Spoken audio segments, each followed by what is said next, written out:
কোনো রকমের বেসরকারি বিবাহ বা কোনো উৎসব উপলক্ষে কোনো আলোকসজ্জা করা যাবে না। অফিসগুলো আমরা কমিয়ে নিয়ে আসতেছি 1 ঘন্টা করে, 9টা থেকে 4টা পর্যন্ত অফিস চলবে। সকল অফিস, নতুন যানবাহন ক্রয় করা হবে না, কোনো জলযান ক্রয় করা হবে না, কোনো আকাশযান ক্রয় করা হবে না, কোনো কম্পিউটার সামগ্রী ক্রয় করা হবে না। ব্যাংকিংগুলো চলবে আওয়ার্স 9টা থেকে 3টা পর্যন্ত, 4টায় ব্যাংক বন্ধ হয়ে যায়। মূলত আলোচনাটা আজকে হয়েছে যে আমরা কিভাবে মধ্যপ্রাচ্য যুদ্ধের ফলে যেখানে আমাদের সাপ্লাই লাইনটা ইনসিকিউর হয়ে গেছে, সেইটাকে কিভাবে আমরা তার ফলে যে প্রাইসের ফ্লাকচুয়েশন হচ্ছে, তো সেইটাকে মোকাবেলার জন্য আমরা কি কি ব্যবস্থা নিতে পারি। তো এর মধ্যে বেশ কিছু সিদ্ধান্ত হয়েছে। তার মধ্যে একটা আছে যে বাণিজ্যিক অফিসগুলো আমরা কমিয়ে নিয়ে আসতেছি 1 ঘন্টা করে, 9টা থেকে 4টা পর্যন্ত অফিস চলবে। সকল অফিস, এটা সরকারি বেসরকারি সকল অফিস 9টা থেকে 4টা চলবে। আর ব্যাংকিংগুলো চলবে আওয়ার্স 9টা থেকে 3টা পর্যন্ত, 4টায় ব্যাংক বন্ধ হয়ে যাবে।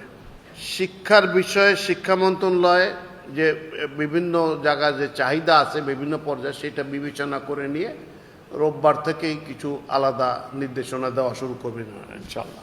এছাড়া সরকারি কিছু ব্যয় হ্রাস কমানো হচ্ছে। আগামী 3 মাস পর্যন্ত সরকারি কোনো নতুন যানবাহন ক্রয় করা হবে না, কোনো জলযান ক্রয় করা হবে না, কোনো আকাশযান ক্রয় করা হবে না, কোনো কম্পিউটার সামগ্রী ক্রয় করা হবে না।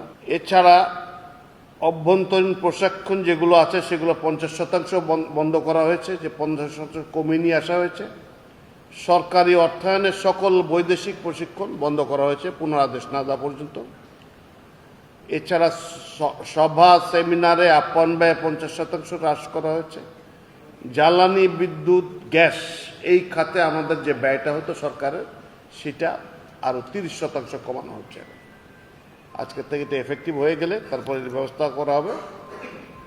এছাড়া ভ্রমণ ব্যয় যেগুলো প্রয়োজন নেই সেগুলো কমাতে বলা হয়েছে, এখানে আমরা 30% হ্রাস করে দিচ্ছি।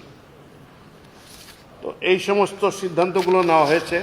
অনেক সরকারি স্কুলের বিভিন্ন স্কুলের জন্য অজস্র গাড়ি যায়, যারা সম্ভব গাড়িতে করে বাচ্চারা যায়। তো এইটার বদলে পুরো ঢাকা শহরে এবং দেশের অন্যান্য স্থানে এগুলোকে বিকল্প হিসেবে ব্যবহার করার জন্য এখন থেকে এইটাকে পরিহার করে দিয়ে ইলেকট্রিক বাস নামানোর একটা সিদ্ধান্ত হয়েছে। তার জন্য যে সমস্ত স্কুলগুলো এই কার্যক্রমে অংশগ্রহণ করবেন তাদেরকে কোনো শুল্ক ব্যতীতই তারা বাসগুলো আনতে পারবেন। একই সুবিধা দেওয়ার জন্য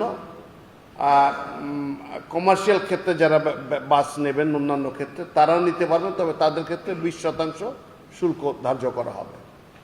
এই একটা সিদ্ধান্ত হয়েছে। হ্যাঁ, তবে একটা শর্ত যে পুরনো বাস আনা যাবে না, নতুন বাস, ব্র্যান্ড নিউ বাস আনতে হবে।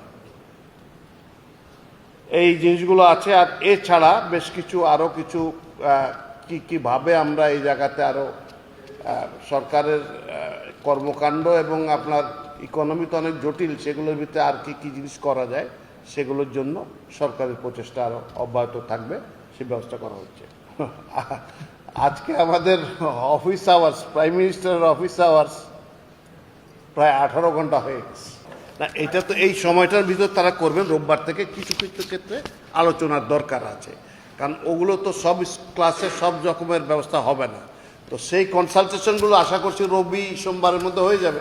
রোববার থেকে হয়তো নির্দেশনা যাওয়া শুরু যে এগুলো এইভাবে হোক, যাতে কোনো এডুকেশনটা এফেক্টেড না হয়। হয়তো চেষ্টা করা হবে যে এটা গেস ওয়ার্কের কথা নাই বলি, যে এক্স্যাক্টলি যা করা হোক কমানো হবে আর কি। এটা ও আচ্ছা, আর একটা জিনিস, ওই যে কোনো রকমের বেসরকারি বিবাহ বা কোনো উৎসব উপলক্ষে কোনো আলোকসজ্জা করা যাবে না।